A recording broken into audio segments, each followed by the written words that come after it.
एक साम्राज्य था जो यहाँ से बहुत दूर नहीं था, जहाँ एक राजा रहता था। वह एक आदर्श रानी की तलाश में था। उसकी उम्मीदें आकाश को छू रही थीं। वह हर रिश्ते को नकार रहा था, लेकिन राजा की निराशा का असर साम्राज्य पर भी पड़ रहा था। जो साम्राज्य पहले समृद्ध था, अब अंधकार में डूब रहा था, क्योंकि राजा एक उद्देश्यहीन खोज में व्यस्त था। इनमें से कोई भी मेरी योग्य नहीं है। मेरी आदर्श रानी कहीं न कहीं होगी, मुझे इसका विश्वास है। माफ कीजिए महाराज, मैं आपकी स्थिति से वाकिफ हूँ, लेकिन इसका नकारात्मक असर साम्राज्य पर हो रहा है। हाँ, मैं इस कार्य को पूरा करूंगा, इसलिए मुझे एक आदर्श पत्नी की तलाश है। मेरी प्रजा को भी सबसे अच्छा हक है। ठीक है महाराज, शायद हमें अपनी खोज को और बढ़ाना चाहिए और सीमाओं से बाहर से भी दुल्हनों को आमंत्रित करना चाहिए। और ऐसा ही हुआ। एक भव्य आयोजन किया गया और दूर दूर से संभावित दुल्हनों को आमंत्रित किया गया। महाराज, मैं अपनी अच्छाई और निष्ठा के लिए जानी जाती हूँ। मैं पूरी निष्ठा से आपकी सेवा करूंगी। दया एक अच्छी बात है, लेकिन तुम में वह सुंदरता नहीं है जो मैं चाहता हूँ। मैं राजनीति में माहिर हूँ महाराज। मैं गठबंधन मजबूत कर सकती हूँ। यह सब ठीक है,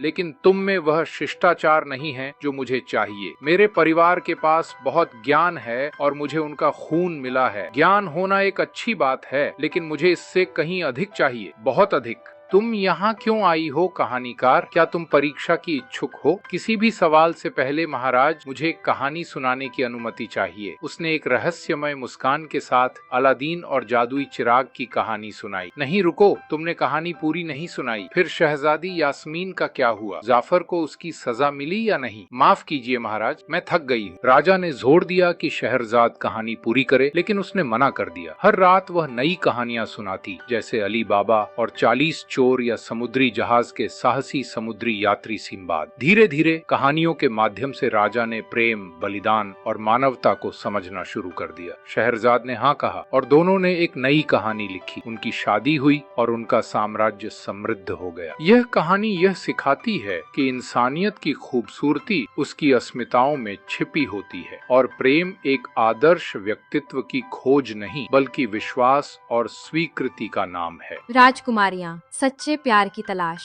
प्यार का जादुई आगाज एक सुनहरी शाम थी। महल के बगीचे में एक युवा कहानी सुनाने वाला बच्चों के बीच बैठा था। उसने एक पुरानी जादुई किताब खोली, जिसके पन्नों पर सुनहरी रोशनी झिलमिला रही थी। वह मुस्कुराते हुए बच्चों से बोला, क्या तुमने कभी सोचा है कि राजकुमारियां भी सच्चा प्यार पाने के लिए कितने संघर्ष करती हैं? ये कहानियां सिर्फ जादू और सपनों की नहीं है, बल्कि हिम्मत, बलिदान और सच्ची पहचान की है। क्या तुम तैयार हो इन जादुई कहानियों की दुनिया में जाने के लिए? बच्चे उत्सुकता से सिर हिलाते हैं और कहानी का जादू शुरू हो जाता है। एक ऊंचे टावर में बंद थी। उसकी सुनहरी जादुई बालों की लटें उसकी पहचान थीं। वह आसमान की ओर देखती और आजाद होने का सपना देखती। एक दिन राजकुमार एड्रियन ने उसकी गाने की आवाज सुनी और टावर के पास आया। रपुंजल ने अपने बालों का सहारा लेकर खुद को आजाद करने की ठानी। एड्रियन ने उसकी मदद की, लेकिन उसने गर्व से कहा, मैंने अपनी राह खुद बनाई है। तुम मेरे साथी बन सकते हो, लेकिन मेरा रास्ता मैं खुद चुनूंगी। रपुंजल और एड्रियन ने मिलकर जादूगरनी का सामना किया और उसे हराया। दोनों ने अपनी आजादी और प्यार का जश्न मनाया। सच्चा प्यार और आजादी साथ मिलकर सबसे बड़ी ताकत बनते हैं। समुद्र की गहराइयों से प्यार। समुद्र के नीचे एरियल हमेशा मानव दुनिया को देखने का सपना देखती थी। एक दिन उसने समुद्र में डूबते हुए राजकुमार एरिक को बचाया। वह जानती थी कि वह उसी की किस्मत है। एरियल ने अपनी आवाज बलिदान कर दी और मानव दुनिया में कदम रखा, लेकिन जल्द ही उसे एहसास हुआ कि अपनी पहचान खोकर वह खुश नहीं रह सकती। एरिक ने महसूस किया कि एरियल की सच्चाई उसकी आवाज में नहीं, बल्कि उसके दिल में थी। दोनों ने मिलकर जादूगरनी उर्सुला को हराया और अपनी पहचान के साथ अपने प्यार को स्वीकार किया। सच्चा प्यार आपको आपकी पहचान के साथ अपनाता है। राख से राजगद्दी तक। सिंड्रेला, एक दयालु दिल की लड़की, अपनी सौतेली माँ और बहनों के जुल्म सह रही थी, लेकिन उसके सपने हमेशा ऊंचे थे। वह महल के शानदार बॉल में जाना चाहती थी, जहाँ राजकुमार एडवर्ड अपनी दुल्हन की तलाश कर रहा था। उसकी परी गॉड मदर ने उसे एक नीला चमचमाता गाउन और कांच की जूतियाँ दी।